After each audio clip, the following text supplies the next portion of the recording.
Eh bien salut tout le monde, bienvenue à tous dans cette toute nouvelle vidéo. Il fallait que je fasse absolument une vidéo là-dessus, j'ai un peu de retard, je la tourne comme je peux, voilà. Mais ça y est, elle est là, la vidéo sur le chapitre final du manga Oshinoko.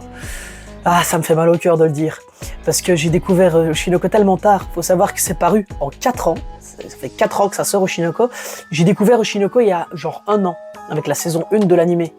Et donc j'ai tellement accroché aux premiers épisodes, genre les 3-4 premiers épisodes d'Oshinoko m'ont donné envie d'acheter tous les tomes.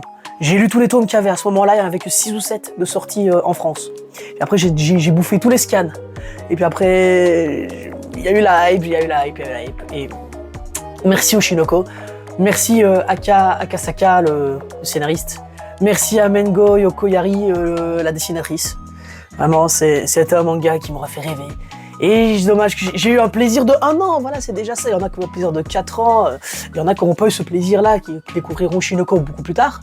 Voilà, et j'espère que cette vidéo donnera envie aux gens de découvrir Oshinoko. Je fais de la propagande d'Oshinoko depuis la saison 1 et je n'arrêterai pas. Comme ça, c'est clair. Mais voilà, donc avant de passer à la partie où je vais donner mon avis sur la fin, je vais parler d'Oshinoko sans spoil pour ceux qui ne connaissent pas. Comme ça, il y en a pour tous les goûts. Donc, je vous préviendrai quand vous voudrez quitter la vidéo. Donc Oshinoko, pour ceux qui ne connaissent pas, ça parle de quoi? Ça commence avec une histoire du show business des idoles au Japon.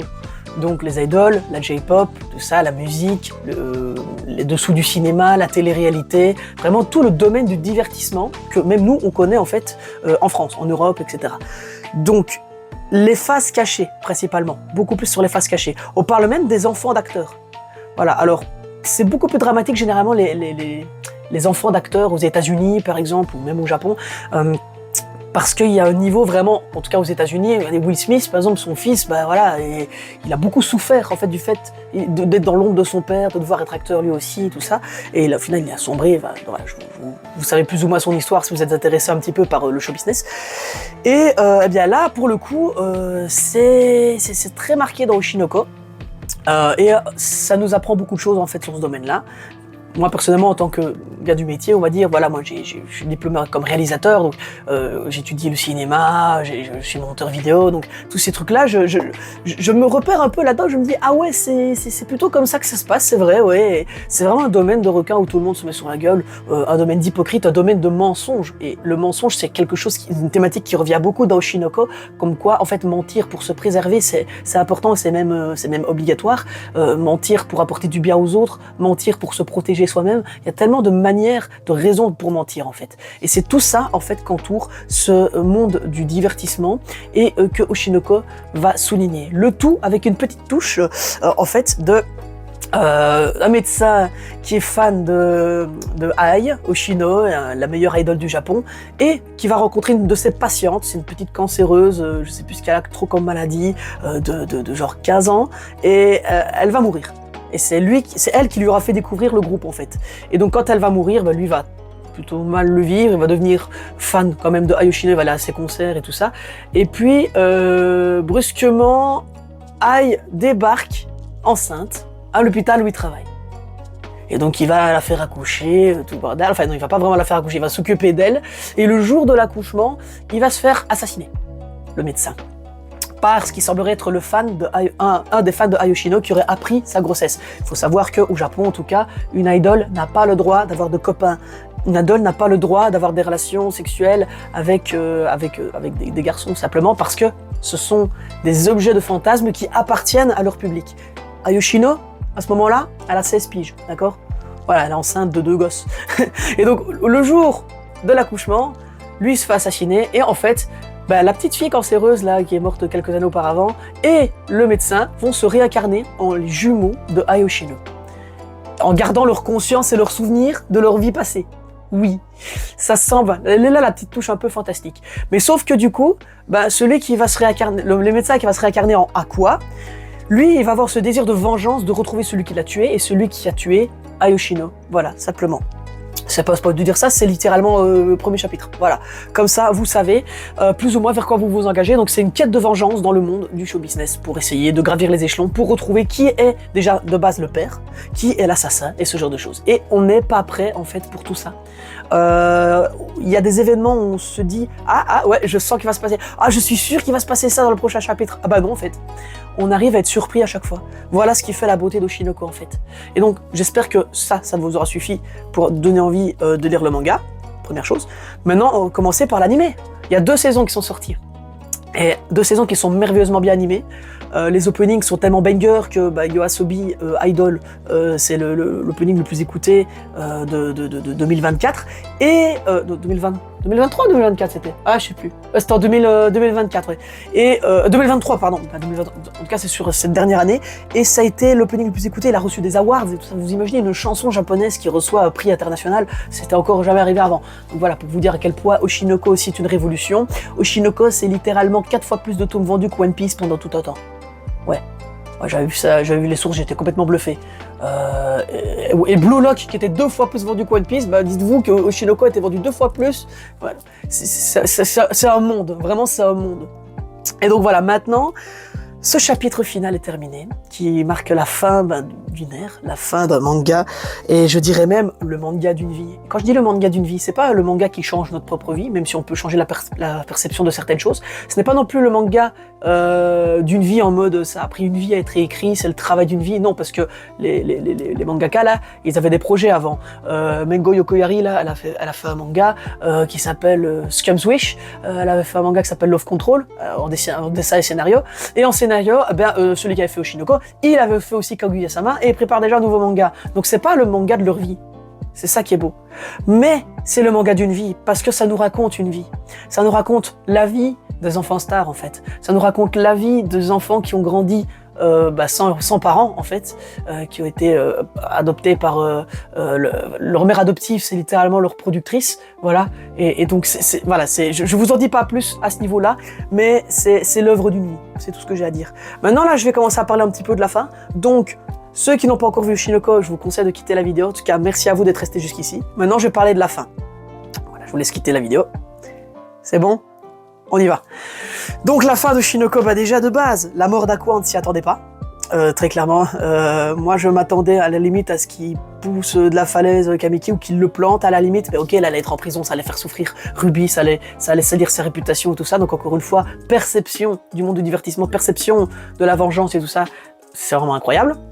Voilà, au point de vue du développement des personnages jusqu'à la fin, j'aurais pu le préciser dans la partie non spoil, mais c'est pas grave.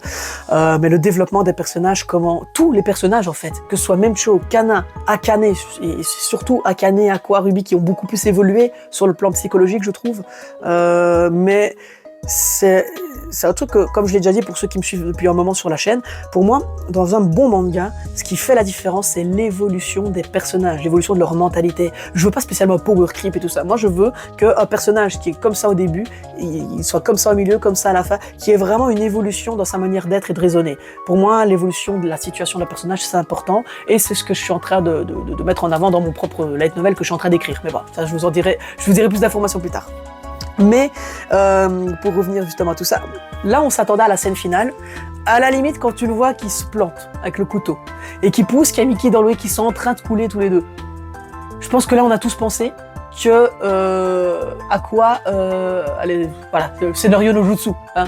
Il est pas trop tard, il est remonté, quelqu'un a été témoin, a appelé une ambulance, la police, bazar, il a été sauvé. On s'attendait tous à ça. À aucun moment on n'aurait pensé que Aqua serait mort. Et c'est pour ça qu'en fait, finalement, il y a un truc dans le titre du manga Oshinoko. Et je suis en train de préparer une vidéo là-dessus qui sortira bientôt. Genre demain, je vais essayer. Parce que quand j'ai découvert ça, je me suis dit, en fait, le mangaka avait tout prévu. Et c'est le même équivalent que Hajime Isayama qui avait prévu l'attaque des titans, qui avait prévu le dénouement dès le chapitre 1. Et je pense que c'est ça qui s'est passé. Et voilà, on en reviendra plus tard. Et ce qui est encore plus fort dans cette fin d'Oshinoko, en fait, c'est pas spécialement la mort de Aqua, bien qu'elle soit dure. C'est la suite. C'est la réaction de Kana, qui va littéralement aller gifler le cadavre dans le cercueil d'Aqua, devant tout le monde.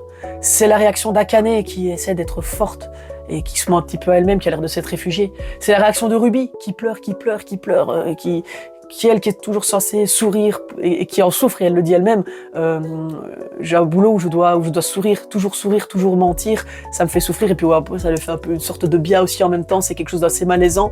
On voit même Cho qui s'est lancé sur YouTube, qui a gagné 1 million d'abonnés, elle était déjà sur YouTube avant. On voit Kana qui a quitté les Bikomachi, qui se fait remplacer par une random. C'est dommage qu'on en parle pas un petit peu plus. J'espère que dans les 18 pages bonus qui sortiront avec la sortie du tome, on aura un peu plus d'infos sur qui quand même, parce que Kana c'était la vedette du groupe à la base, hein. Donc, qui la remplace simplement. Voilà, une petite info serait petite utile, s'il vous plaît. Donc voilà, c'est tout ça en fait, c'est toutes ces réactions-là qui ont entraîné que cette fin était très émouvante et à la hauteur de l'œuvre en fait. Voilà. Et je sais pas ce que vous en avez pensé, mais déjà moi, quand on nous avait dit, il y a quelques semaines, il reste 5 chapitres au manga. Ah là, on nous l'a sorti de n'importe où cette info. On savait qu'on était dans le dernier arc, mais on savait pas combien de chapitres il pouvait durer. Quand on te dit 5 chapitres, c'est 5 semaines. Et donc 5, 4, 3, 2, et puis on te dit le dernier chapitre, et là c'est tout qui s'arrête, voilà. Donc moi, je sais pas, là, je vais prendre le temps de digérer un peu cette fin. Je pense que je vais me relire tout le manga, voilà. On a le 13e tome vient juste de sortir en France chez nous, voilà. Donc je pense que je les ai tous les tomes, du coup, je vais me lire les 13 tomes physiques, peut-être lire les 3 derniers tomes en scan, histoire de me remettre dedans, ou, avoir tous les éléments, voir s'il n'y avait pas des petits indices qui auraient pu laisser penser à cette fin tragique, qui a connu à quoi. Voilà, essayer simplement de comprendre plus de choses maintenant que j'ai toute l'œuvre et que je connais la fin. Je vous conseille de faire pareil d'ailleurs, si vous êtes fan. Mais donc voilà, n'hésitez pas à me dire en commentaire qu'est-ce que vous avez pensé de cette fin précisément de ce chapitre de Oshinoko, mais aussi de l'ensemble de cette série. On va pas parler de l'animé ici, parce qu'il y a la review de l'animé, si vous voulez aller la voir, il n'y a pas de problème, on peut discuter la review sur l'animé, mais ici je parle vraiment du manga, et voilà, moi je pars du principe pour le coup, dans le doute, mettez quand même une petite balise spoiler dans les commentaires, mais ici je parle dans le titre explicitement, sans spoiler, que c'est la fin de Oshinoko, donc quelqu'un qui a pas lu le manga, qui clique sur la vidéo et qui lit les commentaires où il spoil, tant pis pour lui. Voilà, pour le coup j'aurais prévenu, mais dans le doute, un peu de bienveillance, ne spoilons pas, restons toujours kawaiiné. Merci à tous d'avoir regardé cette vidéo review, les amis, en tout cas, merci Oshinoko. Merci à Kasaka, merci Mengo Yokoyari, putain j'arriverai jamais à prononcer ce nom, voilà, pour tout ce que vous avez fait, et voilà, n'hésitez pas à lâcher un petit pouce bleu, à vous abonner à la chaîne, pour ne pas manquer les prochaines vidéos. Je vous le dis que la vidéo là sur Oshinoko, la prochaine qui arrive, elle va vous plaire, elle est banger, et elle va changer votre perception du manga, croyez-moi. Je vous dis à très bientôt les amis, c'était Skippy, allez bye tout le monde. 夢はもういい。何をしにって修行に決まってんじゃん。なめてまでしてんじゃねえ。いや終わってねえみてえだってばよ。お前はこのアンダーワールドからログアウトすることはない。このすぐ上でな。戦